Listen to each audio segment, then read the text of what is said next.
Good afternoon, and welcome to this important discussion about overhauling literacy in New York City schools. It's amazing to see so many people joining us for this conversation on a Wednesday in August, so thank you for being here with us. My name is Amy Zimmer. I am the Bureau Chief for Chalkbeat New York. For those of you unfamiliar with Chalkbeat, we are a mission-driven nonprofit news organization, and our mission is to cover the effort to improve schools for all children, especially those who have historically lacked access to a quality education. Improving literacy is obviously a big part of that. And this city has far too many students who are not reading on grade level. So we'll hear more today about the initiatives and ideas on how to change this. But before we get to our truly outstanding lineup of panelists, I'd like to give a special thanks to our editorial partner for this event, the City, which is another great nonprofit news organization. You'll hear from them at the end.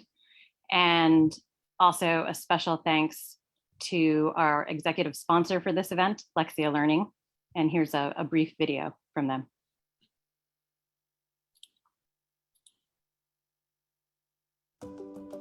How far would you go to change my life? My life. My life.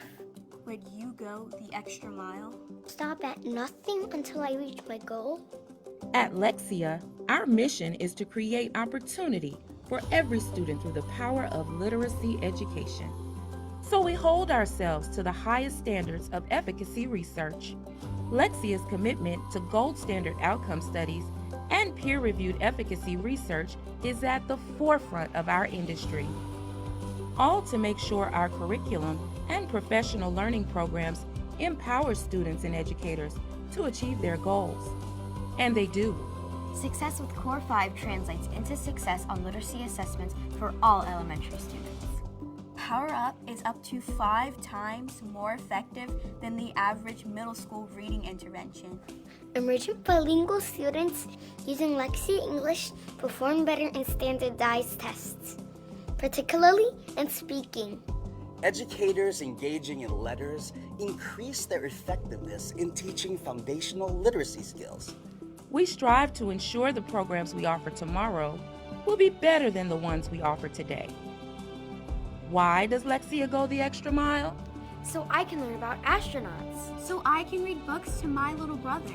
So I can help my students achieve their potential.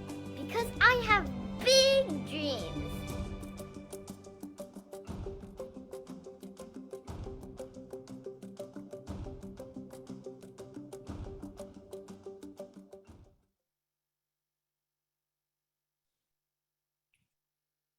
Thank you. And a quick note about the structure for today. We will have time for audience questions at the end, and you can submit your questions in the Q&A box at the bottom right of your Zoom screen. And so now, without further ado, please give a warm welcome to our moderator and Chalkbeat New York reporter, Alex Zimmerman. Hi, everyone, and thanks, Amy. Thank you all so much for gathering today to talk about literacy instruction in New York City's public schools. Before I introduce our panel, I want to outline just 2 broad goals of today's conversation. The first is to just help people understand some of the big picture challenges the city is facing when it comes to reading instruction. We know that before the pandemic, fewer than half of students in grades 3 through 8 were considered proficient readers according to state tests. But second, I also want to explore some of the education department's promises to tackle that problem. And Mayor Eric Adams has made literacy an early priority. And I also want to draw on expertise from the educators and parent members of the panel to understand what solutions they're working on. So without further delay, here are the people who are going to help us tackle those important topics. First up, we have Dr. Katie Pace-Miles, an associate professor at Brooklyn College CUNY, who is involved in training future teachers and is the academic advisor for Reading Rescue and the creator of Reading Ready, and both of those are reading intervention programs. We have Mercedes Valentin Davila, who's a kindergarten and dual language teacher at Brooklyn's PS 24, who has been involved with overhauling her own literacy instruction and incorporating more phonics into her practice. We also have Carolyn Quintana, who's the Deputy Chancellor for Teaching and Learning for the New York City Department of Education. Carolyn was also a principal in the Bronx and a literacy coach before that. We have Darlene Cameron, who's the principal of Star Academy PS 63 in Manhattan. And Darlene is also going through something of a transformation. Her school's reading curriculum is changing this fall. And we have Naomi Pena, last but certainly not least, who's a parent council member in Manhattan's District 1 and is part of the Literacy Academy Collective at PS 161 in the Bronx, which is a group that's working toward the goal of launching a school focused on students with dyslexia. Okay, now that we have our panel, Naomi, I thought I would start off with a question for you. The education department recently took a big step toward launching separate programs for students with dyslexia. So I wanted to ask you just what convinced you that the city should do that? Why should the city set up separate programs for students with reading difficulties?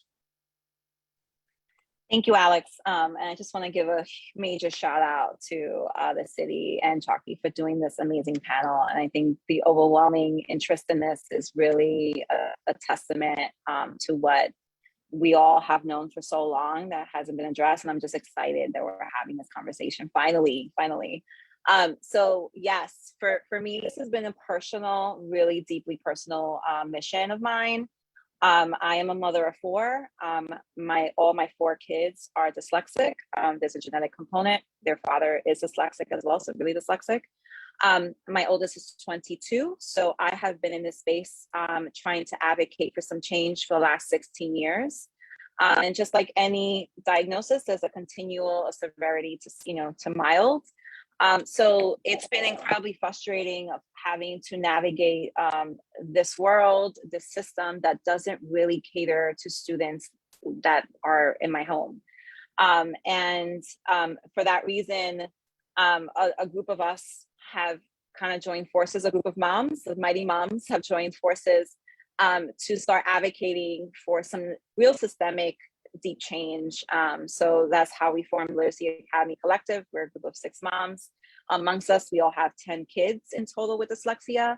And dyslexia doesn't transcend, it transcends income, it transcends backgrounds. It's just unfortunate that oftentimes those in the BIPOC community do not get diagnosed because it's a really expensive diagnosis to get with the evaluation. So that is how we got to this point where we've been trying to have some changes. The last 2 years we've been doing it, and we're deeply excited that this current administration is literally leading and embracing this change. And we're excited that we can be a part of that. Great, thanks so much, Naomi. And that segues nicely into a question I wanted to ask Carolyn, which is that, the mayor has obviously made improving literacy one of his first education priorities. And, the education department recently announced a plan to push for more phonics instruction in schools, in addition to creating some programs like the one Naomi is involved with. So I have 2 questions for you. One is, in the short term, what should parents expect to look different in their children's reading lessons, starting this fall? And 2, for the teachers in the audience, what kind of training should they expect to receive to make those changes in their schools? Thank you for those questions, Alex. Can you hear me? Great, fantastic, thank you. So 2 really important parts of the complete puzzle, right, is that we want to make sure that the folks who surround the student are well equipped to support the student, right? And so the teachers making sure that they are all trained in foundational reading instruction, and that they understand what the different and varying needs of students with reading challenges may be. And so what we want to make sure that we're doing is that we're providing all teachers in K through 12 with the Made by Dyslexia 2-hour training. We're adding job embedded support through literacy coaches and who will actually be in K through 2, 3 through 5, 6 through 8, and 9 through 12 settings, whereas in the past we've only had them in K through 2. We're also going to be providing that same job embedded in support for interventions through our academic intervention specialists that will be at every district. So we're placing 80 academic intervention specialists at districts to provide support at that level as well. And I think that the really important piece is that we're asking all schools to adopt a literacy curriculum that is grounded in phonics and asks teachers to really engage students in multisensory direct instruction. And that's really what parents should be asking for, is what is the curriculum that you're using? And what does that really look like every day, right? And making sure that their kids are engaged in something that is hands-on and explicit in terms of that reading instruction. And I think that they can ask teachers when they meet them, make sure that you're going to those open houses, make sure that you're going to those meet and greets, and that you can ask the teachers about what should reading look like at home with my child? What should they be doing so that you can really understand that we're now focusing very specifically and explicitly on what those sounds are, on what those symbols mean, on those pieces of reading that are very mechanical that lead us then to that critical thinking piece, so that kids can really ensure that they have those foundational skills, they can develop those over time, and we can lead into that deeper learning that we really want to get them to. Our teachers are also receiving instruction. So they'll receive instruction on the curriculum that they're adopting.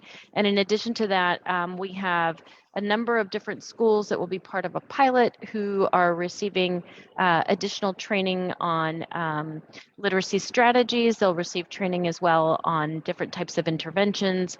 And we'll be offering trainings that folks can go to throughout the school year if they want to learn more about Orton Gillingham, if they want to learn more about different types of strategies that they can use to help address students' needs, whether it's working with English language learners or other types of interventions that we may be offering. And so there are lots of opportunities for training that include that we're doing for everyone and those that will be offered for others as well.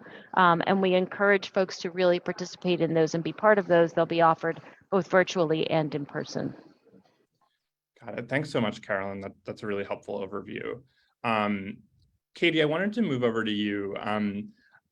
Do you think that the city's push to require that schools use a phonics curriculum will have a significant impact on its own? And like, what other levers should the city pull to improve reading instruction besides just sort of the phonics program piece of it? Thanks, Alex. I want to start by saying Carolyn and her team are being very responsive to the research, and I commend that. And it's courageous. They stuck a flag into and made put it out there and put names to what they're saying. They called out 2 programs. They're going to move forward, and I just say that that's really courageous, and it's risky to do that. And so I commend this administration for going there with it. I think in the past we've been waiting for more clarity. There's been talk, but not enough like action and explicitness around what needs to happen.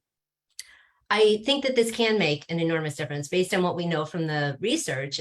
There's piles of research around explicit systematic instruction, particularly for striving readers.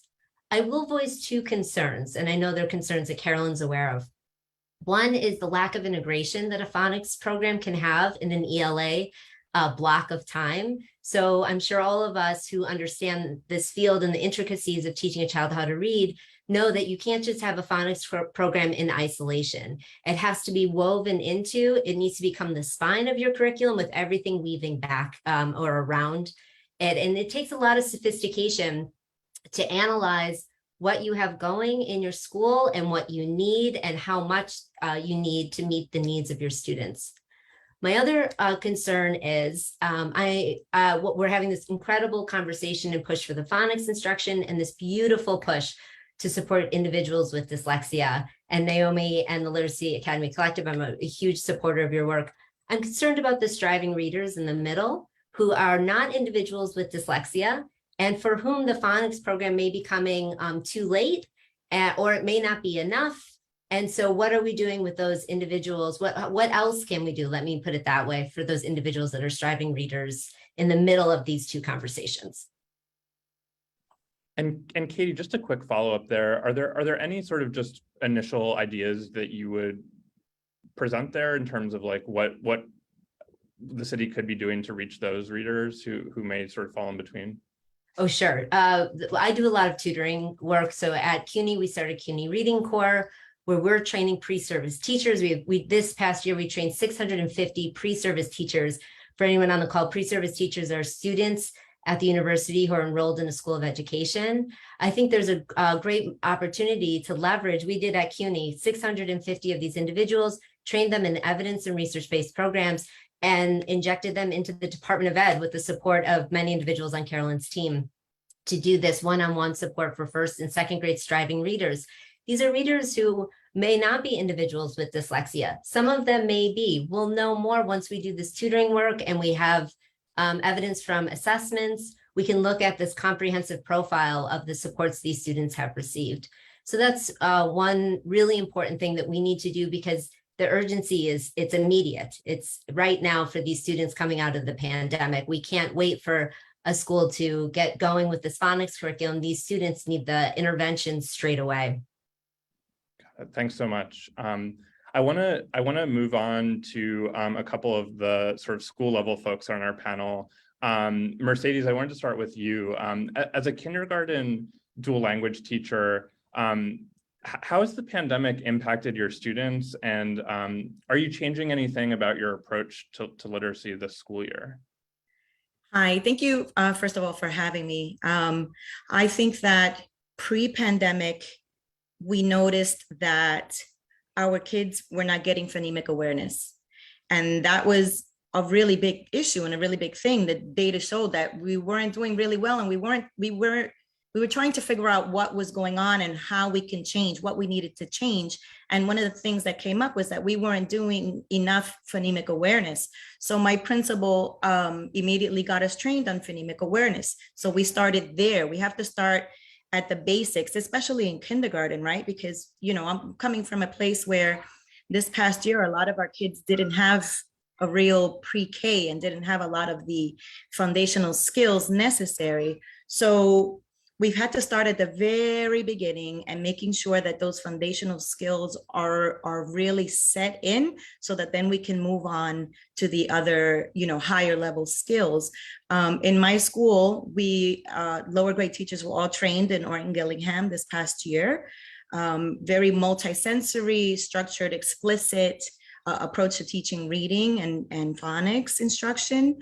And next year, starting in September next month, we are all getting trained with LETRS, which is the language essentials for teachers of reading and spelling, which is really going into the research and the science behind why we have to teach the way that we have to teach. So LETRS is, we can look at it in an easy way as like the why behind the reading, and Orton Gillingham is giving us a how to teach our children so that they can really become readers. Especially in my school, we are really noticing that we need literacy. It sort of is the basis of everything else, and success, not just in school, but in life, really. So we're trying to really work hard on making literate humans, right?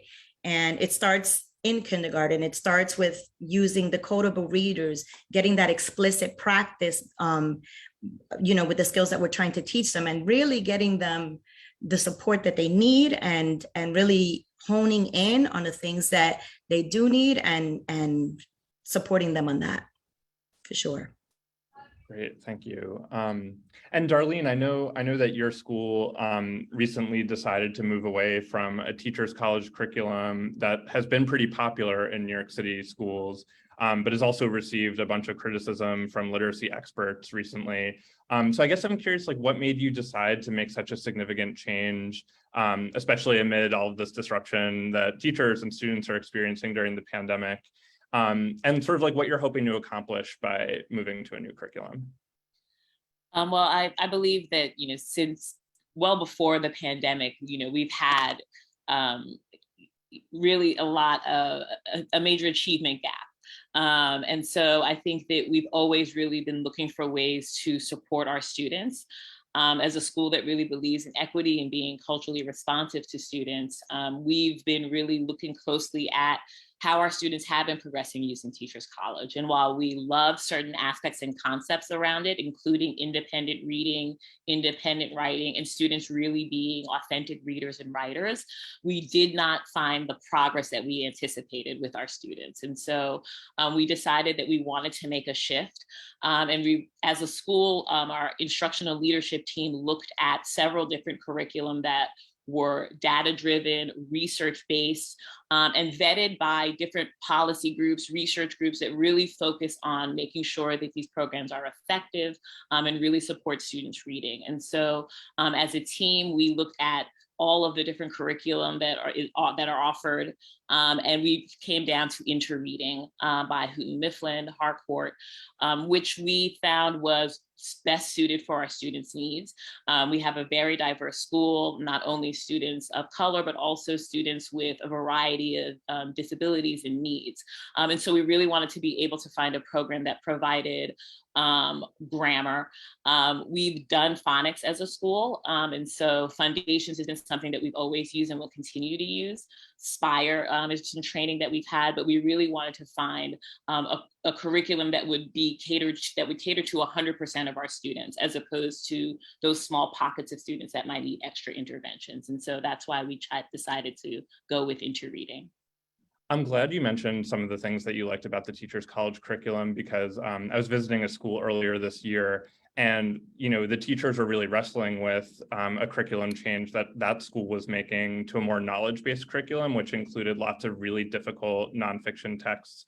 And the principal was sort of telling me about how teachers were sort of missing some of the easier books, some of the books that were students could pick themselves to read. And so I guess I'm just curious to hear a little bit more from you about whether there's anything you're doing to make sure that you don't lose out on some of the things that you had found valuable in this transition.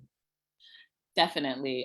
Some of the things that we're really thinking about holding on to are not only independent reading, where kids get to pick the books that they love and really be engaged with books that they choose based on their interests. We also wanted to hold on to independent writing as a school. I think some other things that we really thought about were including the idea of identity and ethnicity, race within our conversations. And so we really focus on incorporating that within Teachers College. And so that's something that we are going to really hold on to as a school and continue that work, because we do believe that including a student's identity in their education is something that will engage all students, and it's something that we really value as a core principle. Great, thank you. Carolyn, I want to shuttle back to you for a second. Chancellor David Banks made some waves earlier when he said that the Teachers College curriculum hasn't worked. But at the same time, schools in New York City have a lot of autonomy over kind of what curriculum materials they use. So I guess I'm wondering if the DOE has a clear sense of what curriculums each schools are using at this point? And does the DOE plan to take a more active role in pushing schools to use certain curriculum materials? So a little bit of I'll answer again. There are a couple of questions in there, but I wanted to actually make a comment first about, you heard Darlene talking about her school. And I think one of the things that really stands out is that Darlene and her team did a lot of research to find the right program that fit the needs of her unique student population. They have a lot of students who have IEPs. And so really important that they thought about, we already have the phonics piece down. We need something that supplements that and really does the whole reading approach, right? That is, if you're thinking about the science of reading, it's not just phonics. I know that people keep hearing phonics and are concerned that that's all that we're focusing on really, but thinking about vocabulary that's in there, the comprehension comprehension pieces that are in there, right? And so all of that. And so Darlene found the right program for her school. The other piece that I think too, just connected back to what Mercedes was saying at PS24, this is again part of a whole culture. And so the principal and the teachers make decisions about what makes sense for them whole culture wide. And they're not getting rid of those practices that allow the kids to dig deeply into making meaning. In fact, in Mercedes' school, the math that they're working is really about math through understanding. And the reading is about having the foundation first so that you can get to those pieces as well. And so to answer the second piece, it is about what Chancellor Banks has said. He's been really clear that what he wants is for us to think about what is best for our students. And that means that if we have to move around from specific contracts that we have or very specific vendors that we're using, then we need to do that. And so for K through 2, we have asked all schools to use a curriculum that is grounded in explicit teaching of reading. And so we've asked them we've actually provided schools with some options so that they can make choices, but they need to be curricula that have been fully vetted, both by the Department of Education, so by New York City Public Schools, and by literacy experts. If you look at any of our major advocates and big agencies across the states, actually, these are curricula that would be recommended by any of those because they have met all of the right criteria to provide the foundational skills that students and teachers both need. And so that's the chancellor's stance, and that's the stance that we're taking as well. Got it. Yeah, and I know that you guys are focusing on, creating a menu of options for schools on the sort of phonics program side. But are you considering doing something similar for the sort of core ELA program and sort of saying like, here are a handful of options that we want, every school can sort of pick one, but we want schools to be picking from this list? Because I know historically, like previous administrations and chancellors have talked about there just being like an enormous number of curriculums and practices that vary from school to school. So I was just curious whether you're, anticipating putting your thumb on the scale at all any more than has already been done. We do have so I think what you're asking me is, are we asking folks to pick from a specific list of curricula? So that's been provided to the schools already. So the principals, superintendents and principals actually have that. What is the recommended curricula that has been already vetted for that piece, right? For the explicit phonics instruction, we're asking folks to couple that with more comprehensive literacy curriculum that they've already selected and continue to use. The other piece that we're asking folks to think about is not about a curriculum, but actually about how they program their day. We need them to build in strategic intervention periods, whether that's in their blocks or whether that's a different period. And so part of that is, and the coaches that we have in place, the district support actually, that's going to be really, really important. We're working directly with districts, and we have those AIS points at the district. Each of those folks are designed to help schools do this. If it's a shift for them, how do we help them shift, right? So in Darlene's case, while they chose the curriculum, how do we help Principal Cameron make that shift? And in the cases where schools are not making the shift, how do we help you make sure that you're implementing that curriculum with fidelity and that you're doing it well, and that you, back to Mercedes' point, that you understand why you're doing the things that you're doing. You have clear working knowledge of what it does for students when you teach in this way. I hope I answered the question. Yeah, thank you. Mercedes, I also wanted to follow up with you a little bit about how you approach readers who may be struggling in their sort of first steps to reading in kindergarten, and specifically like how you determine why a student is struggling, like whether it's because they're still learning English, or maybe it's because they have a disability that's unrelated, or maybe it's because like the instructional approach just isn't working for that student. So I'm curious how you approach that. So for us, because we are a dual language school, we do have to take some time in the beginning to figure out, right? Is it a language issue? Is it that the child just doesn't understand the English? But we sort of make a comparison, right? Because if they have the foundations in Spanish, that will easily switch over. One of the things that we do at PS24 is that this entire year, we had very small groups come in early in the day. So from 7:30 to 8 o'clock, there were very small targeted groups with our struggling readers, and the lessons were catered specifically to exactly what they needed. So looking at the data, looking to see if they needed help with like the phonemic awareness, if they needed help with the phonics, is it a language thing? Is it just getting them to speak? So all of these things taken into account, we really honed in on very small groups of maybe 4 kids at the most, each group, to really just be focused on their specific needs. Great, thank you. And Naomi, sort of along those lines, I wanted to turn back to you just to ask sort of what advice you might have for parents whose children are struggling with reading right now, but maybe aren't sure why. Like what are the best approaches to, you know, getting the support you need and you know, holding the school accountable? My first advice is always trust your gut. Always trust your gut. You know when something is not working. In my case, for kid number 1, I knew in first grade immediately that something wasn't working. And for kid number 2, I knew in kindergarten, actually the end of pre-K, that things weren't working. I'm thankful that now we're in a space where parents will not be minimized or shunned away or criticized or told to wait, like I was told. Now that there is a real direct, you know, directive coming from the chancellor and even the mayor saying, like, we are going to address this personally, my first thing to say is go to your teacher. Say, I am concerned about my child. What can we do? Hopefully they're in a space where they're already revamping things and doing trainings and they can have that conversation. If there is no real response, I would say then go to your principal, have conversations there. And if there is no real, if you're not satisfied there, I would say go to your superintendent or shameless plug to your CC. And start advocating and really having direct conversations there, because truth be told, if your child is struggling to read, you are not the only one. Statistically, 1 in 5 struggle to read. And if you have a classroom of 20, that means you have at least a handful that are not reading. So you're not alone, and it feels very isolating, but you need to use that voice and use it to advocate.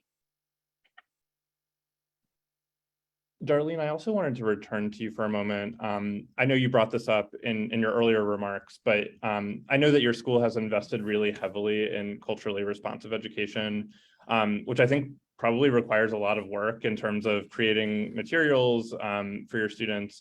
I'm wondering if you can just tell us a little bit about what that looks like and like why you think that's important for early literacy. Well, I think that, you know, unfortunately, I really believe that we live in a society that is institutionally racist, and it's really important for us to directly address that in schools and looking at our policies, practices, and procedures and how we support our students is something that I've always believed in. And so in our school, that looks like students seeing themselves reflected in people that look like them in their books. That means that students are writing stories about themselves, their experiences, what they love, where they're from, what their families look like. We are learning about not only identity and race, but we're also learning about LGBTQIA issues and really ensuring that our students feel welcome in our building, that our families feel welcome in our building, and that we celebrate the diversity that we have in our school. And so, you know, our teachers really focus on their own practice and reflecting on their own implicit biases. And we really encourage having difficult and courageous conversations in our building around how what we believe and what we value and our mindsets impact students. And so that's just a snippet of what it looks like. But it's a really beautiful way to engage students. And that's really how you get students interested in learning, because they want to learn about themselves and they want to learn and celebrate the differences of their friends and colleagues and the people around them. And we want critical thinkers in this world who are active citizens who really know how to decipher a lot of the noise that's out there. And to do that, I think we have to be able to address some of these major issues going on in our city. Carolyn, I know that more broadly, the DOE has been paying some attention to culturally responsive education and has put out some curriculum materials recently. But at the end of the last administration, they announced a pretty big $200 million plan to build a universal culturally responsive curriculum called Mosaic. And it sounds like the city has decided that it will first start with a middle school curriculum for 2023. But I was curious if the city is still planning to create its own curriculum across K-12. So the middle school piece is not actually accurate, Alex. So the Mosaic curriculum is still underway. And before I move into that, though, I wanted to give just real big appreciation for Darlene. Just everything she just talked about it's so incredibly important for us. And it's when we have leaders who really act from their values and who can see that education is a platform for social justice, I think that we're going to make real big change here. So I just wanted to first appreciate that. What we're doing with Mosaic is we are taking into consideration that, as has been mentioned a little bit here, that we have a number of communities that have been not highlighted, not represented, have been actually, we refer to them as our hidden voices, who have been hidden from what would be the traditional curriculum. And so through our passports for social studies, which is actually in about 90% of our schools right now, we are building out hidden voices. Hidden voices will contain our LGBTQ+ curriculum. It will contain our Black Studies curriculum. It will contain our AAPI curriculum and so many others that will be embedded into that curriculum. In addition, some of those will also become standalone components in some places. After that work gets completed, then what we'll do is actually build some of those, make some connections from the social studies curriculum into math, arts, ELA, and science. And so super, super excited about that work. And we have, some of that is already underway. And we've already started to integrate much of that, and it comes with some really fantastic resources. So we have posters and comic books, and we have some sessions on WNET as well.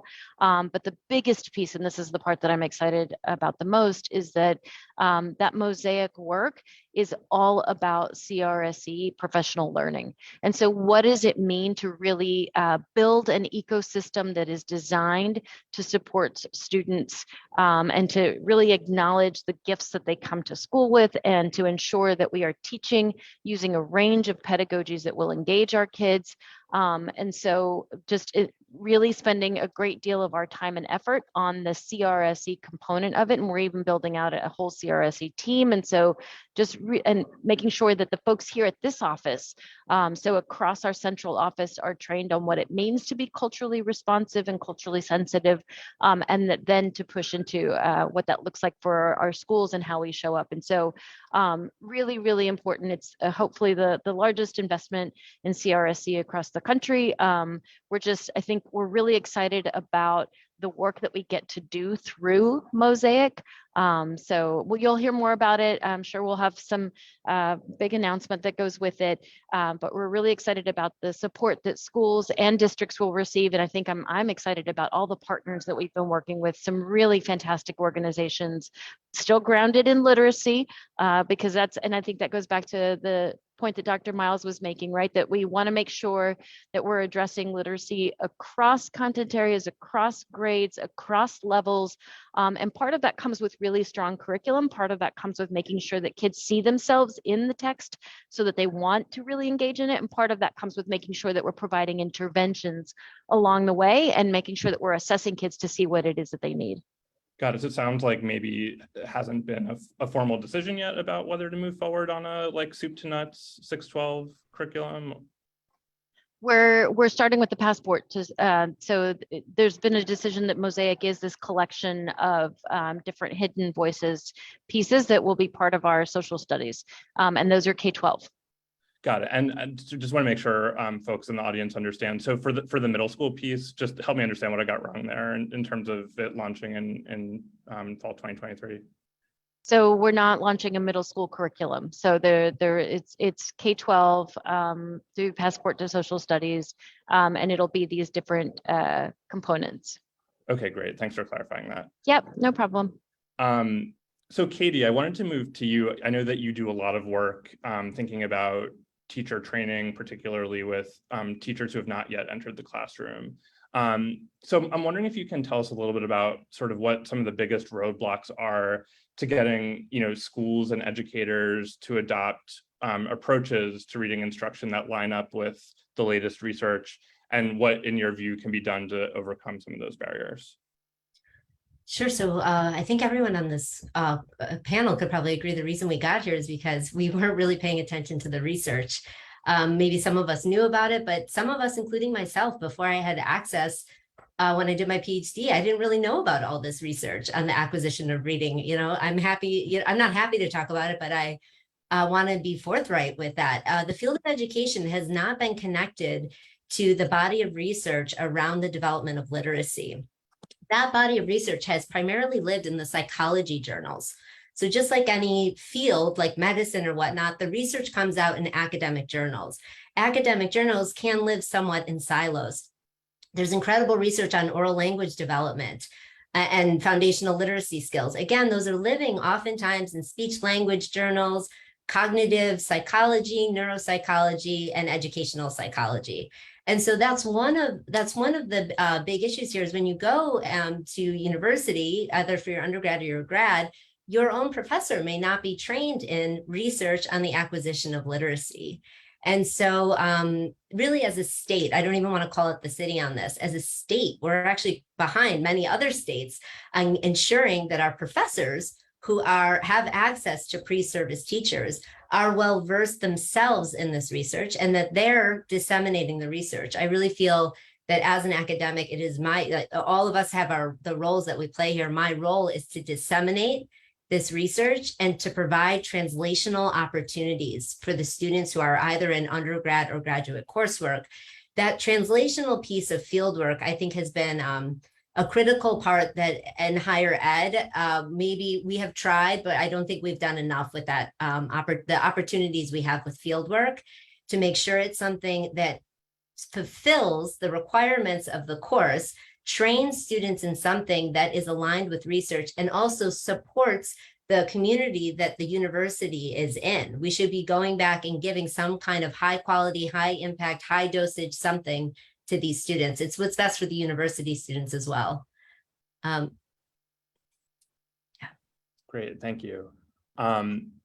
I also wanted to pose, we got a reader question that I imagine is on the minds of a lot of teachers right now, especially with a new administration coming in, which is basically like, and I'm going to direct this question to Darlene and Mercedes. I think both of you would probably have interesting perspectives on this. When a new administration comes in, there are new priorities, there are new directives.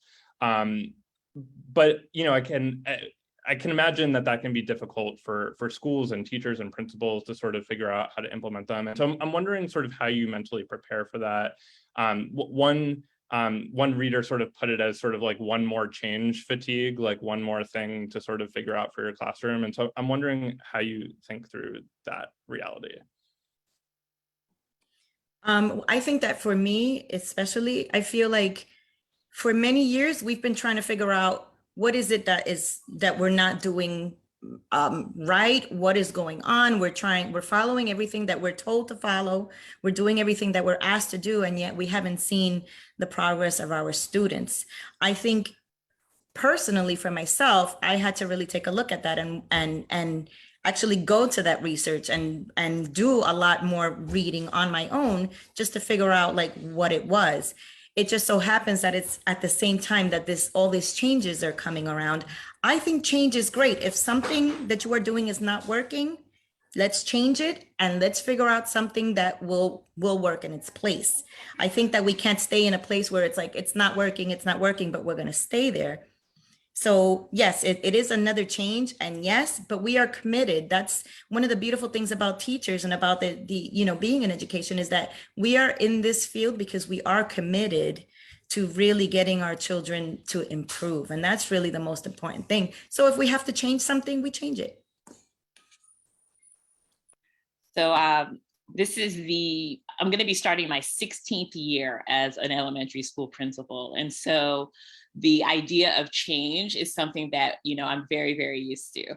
And while sometimes it can be frustrating, I think it's really important, as Carolyn mentioned, to really think about your core and what you believe in or what your values are. And that will always drive you no matter, what is happening in terms of administrations.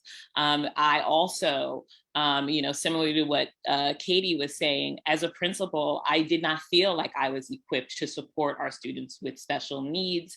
And I was a special education teacher. So being in there in the classroom, yes, I could teach my kids how to read, but how do you teach teachers who may not have had that same experience how to implement that? And so I think the Department of Education has really tried to provide all kinds of professional development, but really supporting professional development in the science of reading, in letters, in Orton Gillingham-based programs, and really understanding how many levels there are in phonics. Thank God for kindergarten teachers who really understand those concepts and have been doing this for a long, long time. But for a principal like me, I wasn't aware of the fact that Foundations, which is a program we've been using for years, is great, but it doesn't provide phonemic awareness, which is one level of phonics that I actually didn't realize wasn't being provided in Foundations. There's no one phonics program that can give you everything that you need for a solid phonics program, which is why it's important to know your students and know what they need. And so in our school, we're using Foundations and Heggerty as our phonics program. In our upper grades, Into Reading has a phonics program that we'll be using. And so, those are some of the ways that we've tried to increase our own learning and our own knowledge. Our teachers have gotten a lot of more training to learn about how to support our kids and teach them how to read, especially our struggling students who are kind of in the middle, as Katie was talking about, who may not necessarily be dyslexic, but clearly have an issue that's giving them a delay in being able to make the progress that we know they can make. Great, thank you. Carolyn, I wanted to ask you about something that has gotten some attention in the past, which is that, New York City spends hundreds of millions of dollars a year on students with disabilities to attend private schools. And some are getting that tuition reimbursed because of fairly basic reading challenges.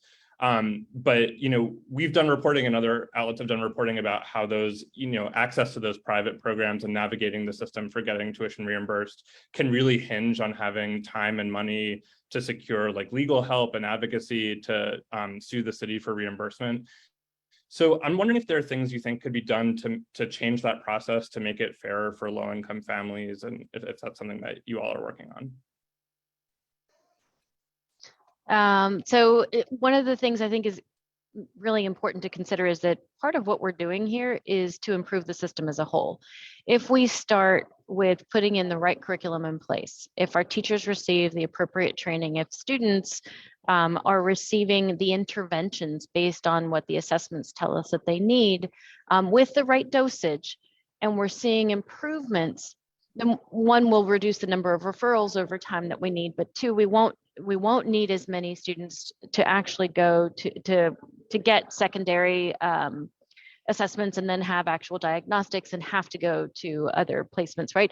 Where those other placements are absolutely necessary, we want to be able to build those. So you actually have, I saw in the chat that Debbie Meyer is here, and she's one of our landmark program partners. On the call, we have Naomi Pena, who's also from Literacy Academy Collective, right? And so they're one of our landmark program partners. And so we want to start to build those pieces in our own system so that kids have access to these resources in their own communities. They don't have to leave the community to do that, right? They don't have to travel to New Jersey. They don't have to travel to Westchester, that they can do that right here. And that starts in every single school. With Darlene making this shift in her school, for example, you're going to see different data over time.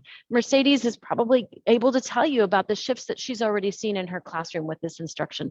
And the more we do that, and the better we are at interventions, the more we can meet kids' needs before they have to go off somewhere, right? Like a parent like Naomi should have never had to tell someone, no, you need to pay attention in a different way. If we get better at noticing these pieces, right? And part of that comes with training and just with more awareness. I think it's really important. It's something I've heard the LAC talk about quite a bit, is how do you make other people aware of what it means to be a struggling reader, of what it means to be dyslexic and to think in a different way, right? And many of the articles that we're always reading about students who struggled and had an aha moment is often that they have this really high cognitive capacity and struggle with reading.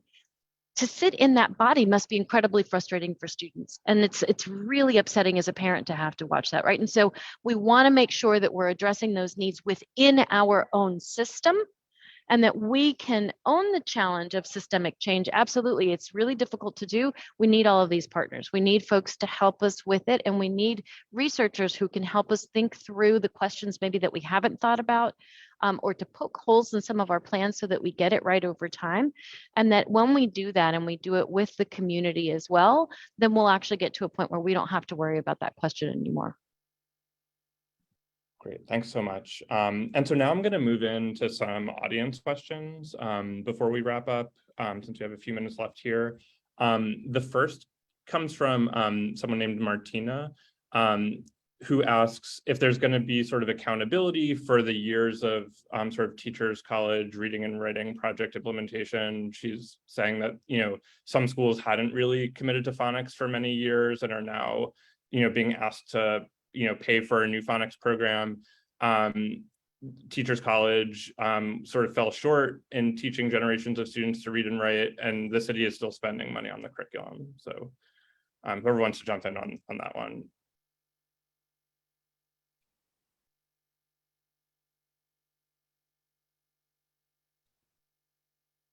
I'm not going to directly answer the question, but I do want to say that there's something really important that we need to consider is, how did we get to this point right now? What lessons do we need to learn? And we cannot go backwards from here. And so if we're at this moment, how did we got here has to be reflected upon, digested, documented, and a plan has to be put forward so that we never go backwards, so that so many students have been left behind in the system because we were really, you know, bamboozled. We were convinced that opinions were the way to go in the face of facts.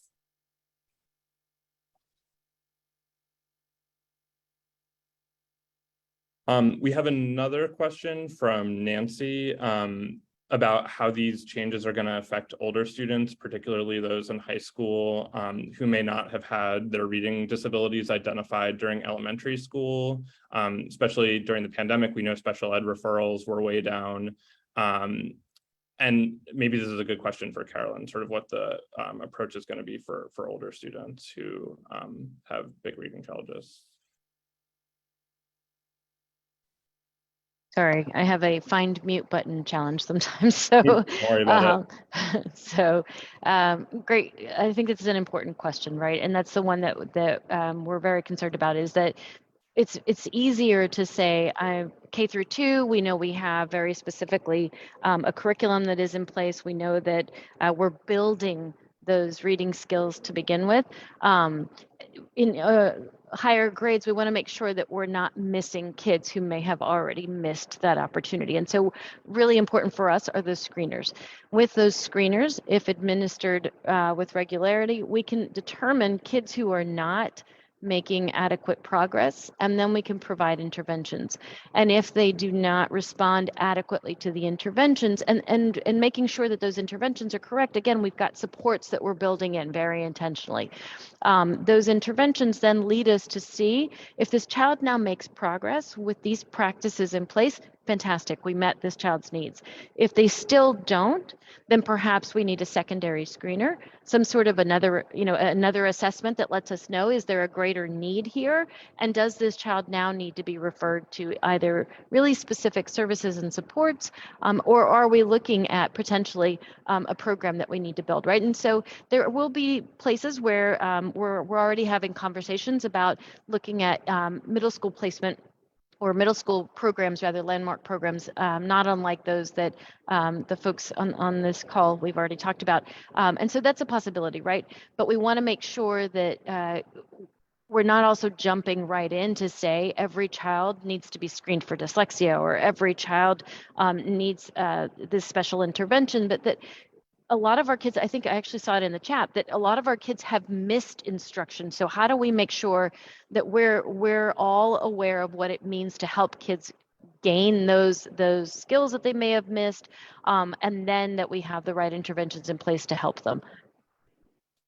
Great. And sorry to keep you in the hot seat for a second, but there are a bunch of questions that are sort of DOE focused. And this one I think is also a good one. There's a question about sort of the city strategy for the literacy coaches. Someone saying that, literacy coaches have been shuffled around, removed from some schools. And so there's a question about like why the city did that, if there's, given the administration's focus on literacy. And I just want to note, as a bit of context, my understanding is that you're saying there will be literacy coaches across K to 12, which hadn't existed before. It was previously K to 2. But my understanding is there will also be fewer of the coaches. The city's hiring about 200 instead of 500 at the peak during the last administration. So yeah, I'm wondering if you can speak a little to that strategy, and like, it sounds a little maybe to a layperson like coaches are going to be asked to do kind of more with less, but tell me a little bit about what the city strategy is there. Sure. Thank you for framing the question in that way. But so a number of things. One is, yes, so we wanted to make sure that we had enough coaches to be able to span K through 12. So that's part of it, right? And I think I mentioned the different grade bands that coaches will go in. The other piece is that they went through an interview process to make sure that we were finding coaches from within the same pool of coaches and from additional people who may have been interested in being part of this work now that they know that the direction that we're going in. And so it opened up opportunities for other folks as well. But part of what's really important is that these coaches are going to go through some very specific kind of training, data work, and cycles of coaching. And so we wanted to make sure that the numbers were right for us to get this whole process right. The other piece of that, though, is that we're also adding 2 AIS coordinators to every district. And so these AIS coordinators become a real valuable resource for schools and for districts as a whole. And I think I mentioned we're also working our teams. So my teaching and learning team will be working with superintendents to help develop their teams. I know I saw a comment in the chat about making sure that we're working across divisions, and they mentioned the Division of School Leadership. Really important that we're working alongside other folks to help develop their capacity so that they can also support schools and support students across grade bands. So there's that piece. And then there's the other piece that is oftentimes we will roll out initiatives that are just for life. And what we really want to do is build practices within a school, build sustainability and knowledge within a school. And so we started with the schools whose data let us know that they had the greatest need right now. And we're going to build up those practices, and we are looking at a shorter time frame to actually cycle through so that we are removing those supports each year and then can move on to another school that may need it. And so I'm really trying to build a sustainable system that way. But our biggest investment is in making sure that our teachers are trained. And so that's what we're really going to be focusing on this year as well, and putting those coaches in those places that have the highest need, and then supporting the districts. So hopefully that, it gives you the bigger picture there. Great, thank you. And this one can maybe be a little bit of a jump ball. The question is, and I'm sorry, I'm not sure who asked it, but it's a good question. What trainings or resources are in place to bridge the phonics program with the core ELA literacy program? And the person says, to Katie's point, there are certain instructional strategies required to make these 2 typically separate programs coherent. And if there is, how are those trainings and resources brought to the formidable scale required in New York City? So I am in the hot seat. I got it. Not a problem. So a range of different trainings, actually. So trainings to, we're going to offer, so I think I mentioned the trainings that are specifically for the curriculum. So those are being offered for any of the schools that have new curricula in place. We're also offering trainings like Orton Gillingham that are available across the board. We have general foundational skills training to support intervention. And I think I had mentioned already the Made by Dyslexia training. That one's one that folks can take on online on their own. And we'll add training over the course of the year. So we'll continue to offer those opportunities. What we want to make sure, though, is that teachers actually know how to explicitly teach what it means to actually offer multisensory direct instruction. And so most of that will happen through the actual curriculum training, and then we'll add wherever that's needed. If schools feel like they need support, they should reach out to their districts, and their districts will also be offering training. We're using a train the trainer model, so there's a lot of that will be happening. And if we need to offer additional resources, we can make sure that we get those, or we make those available to folks. Great, thanks, Carolyn. Okay, now I'm going to ask a lightning round question that I want everyone to answer in 1 or 2 sentences. And so the question is, if you could change one thing about how the city approaches literacy instruction, what would it be? And this is assuming that like money or logistical challenges are no object. Like if you had a magic wand and could change one thing about literacy instruction in New York City public schools, what would it be?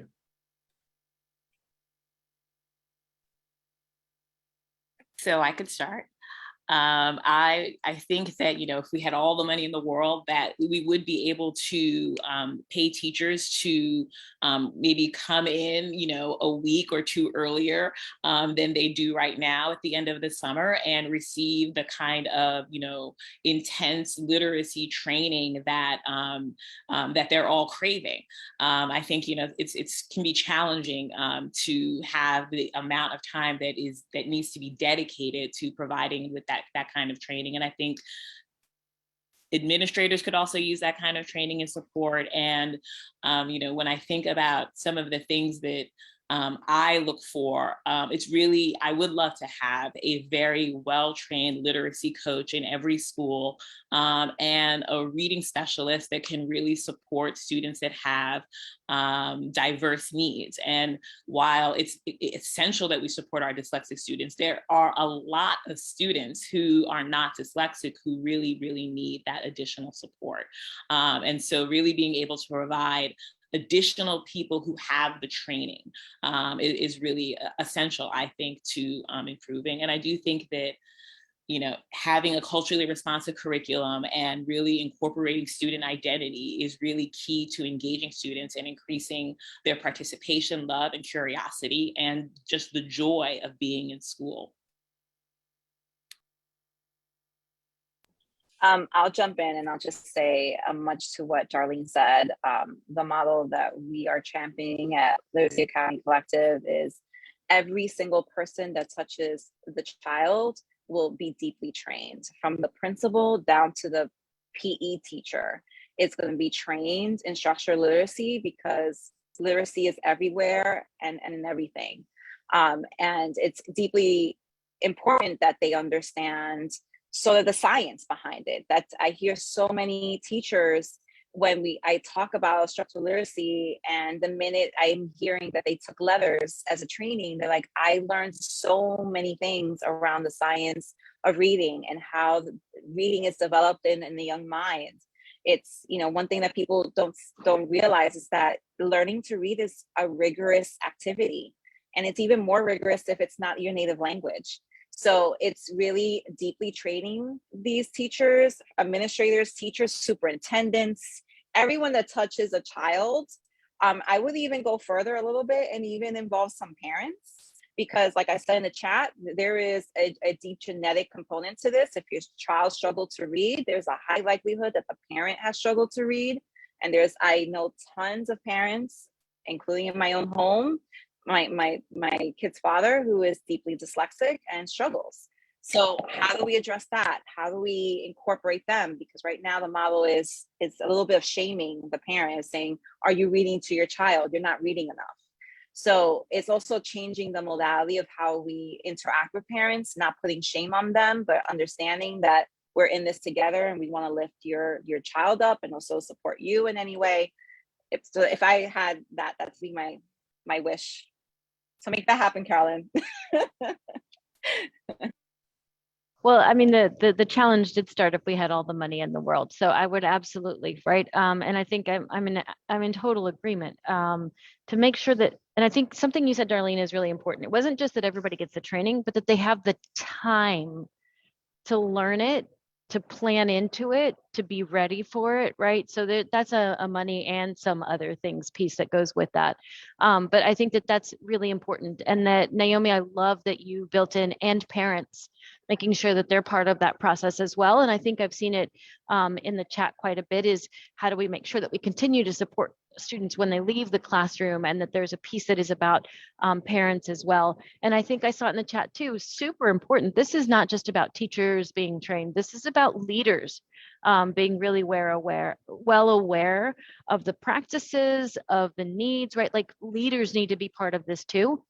And that means, so if I had all the money in the world, again, time to learn, and that looks like reading, that looks like getting to meet with experts like Dr. Miles, right? Like that means really being part of an entire learning process so that we are all well equipped. And then we don't have to worry about something that was in the chat that really struck me was, we once did this and now we're doing this and then we'll do this. I think when we are always keeping in touch with what's happening in education, it's a little bit easier to make those decisions based on the needs of not only the kids in front of us, but also of what the research says. And so if I had all the money in the world, right, I think that I would, one, pay teachers more, but then also just make sure that they receive all of the training and have the right amount of time to do this work so that we get the right resources in schools.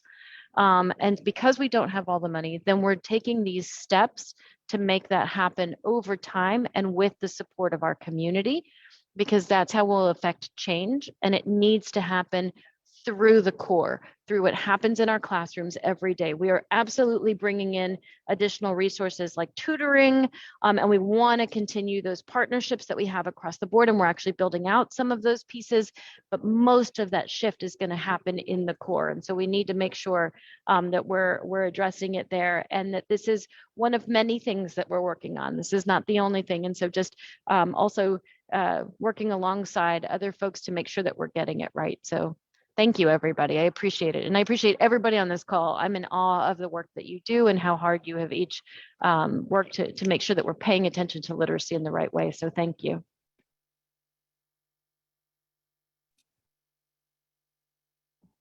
I think everyone's pretty much said everything that I've been thinking. But one of the things Dr. Louisa Moats says that reading is rocket science. So it's not as simple as, it's not as simple as people think. And teachers, we want to learn, we want to be trained, but it's not just train us for a week and then throw us in there and that's it. There has to be a partnership, right, between the professionals, the researchers, the scientists. We have to come as a community, all of us, not just teachers on one side, administrators on another side. Research says this and that. I feel like there's always this separation, and I feel like if we had all the money in the world, we would be not just trained, but we would form a real community. Literacy is equity, and that means that we all need to work together. It's not just an administration thing and a teacher thing. We have to all come together, like Naomi said, including the parents. And I in a perfect world, I think it would all be meshed as one. Great. I think that's a perfect note to end on. I know I just want to thank everyone for participating in this event. I know in some ways we've only scratched the surface here, but we hope to continue this conversation going forward. Thank you to all of our amazing panelists and to all of you in the audience. Also just want to thank our event sponsor again, Lexia Learning, and our partners at the city. And for a brief moment, I'm now just going to turn it over to Alyssa Katz, who is the deputy editor at the city, who's going to close us out. Thank you, Alex, and thank you so much to our panelists, to Darlene Cameron, Katie Pace Miles, Mercedes Valentin Davila, Naomi Pena, and Carolyn Quintana. It was really informative and generative conversation at a really pivotal time for the kids in our schools. And I think it's also just so valuable to have this kind of space where we're coming together with with journalists and the work that the city does with Chalkbeat is to really look at these challenges in the public schools in a holistic way. We're talking to educators, we're talking to families, we're thinking about how do these changes and challenges really play out on the ground. And so, we've been collaborating at the city with Chalkbeat on work about these literacy transformations, as well as work about children with disabilities and special needs. And it's just so helpful to have these conversations. So we're very glad to be part of this. I also wanted to thank Lexia Learning and just a couple other housekeeping things to let you know that as you are leaving this webinar, you're going to see a survey pop up in your browser, and it'll just take a moment to fill out, but it'll be very, very helpful to help Chalkbeat plan further events like this one. Also wanted to add that we will be sending you all a recording of the conversation later this week. So with that, I just really wanted to thank you all for coming and for this great conversation.